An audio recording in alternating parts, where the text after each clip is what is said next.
Chaque fois que la petite fille dessinait un portrait de famille, elle écrivait un chiffre sur un symbole de cœur. À chaque fois que sa maman faisait quelque chose de décevant, elle retirait silencieusement des points.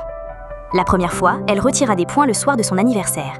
Sa maman n'a pas célébré avec elle et papa, mais est partie fêter l'anniversaire de son premier fils adoré. Elle et papa attendirent toute la nuit au restaurant. Mais au lieu d'un câlin de maman, elle reçut un vieux cadeau non désiré de quelqu'un d'autre. Retenant ses larmes, elle retira silencieusement 20 points. La deuxième fois, elle avait obtenu la note parfaite à l'examen. Excitée, elle demanda à maman de venir à la réunion de parents. Maman accepta négligemment. Mais elle partit à la réunion de son premier fils adoré. Là-bas, pour éviter les malentendus, elle dit même qu'elle n'était pas sa fille. Quand la petite vit maman discuter joyeusement avec une autre famille à l'école, elle reprit son stylo et retira 40 points. La troisième fois fut quand elle avait une forte fièvre. Dès que maman reçut un appel, elle courut vers son premier fils adoré car lui aussi avait de la fièvre. La petite resta brûlante dans son lit, languissant des soins de maman. Mais personne ne vint. Son cœur se brisa complètement et elle retira 20 points de plus. Il ne restait plus que 20 points.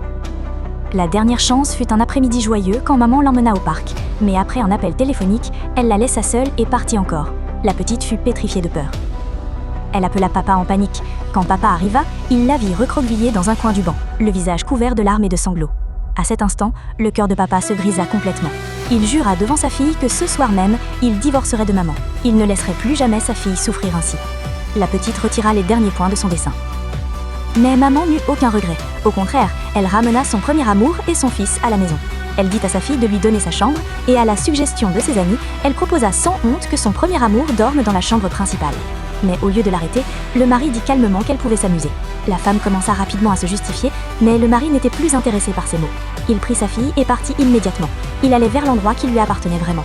Il était autrefois capitaine d'une unité militaire prestigieuse qui avait risqué sa vie pour sauver cette femme. Ses blessures l'avaient forcé à prendre sa retraite. Mais heureusement, ses jambes avaient miraculeusement guéri. Cette nuit, ses camarades venaient le reprendre. Voyant la détermination du mari, la femme voulut le retenir, mais ce furent ses propres amis qui l'arrêtèrent.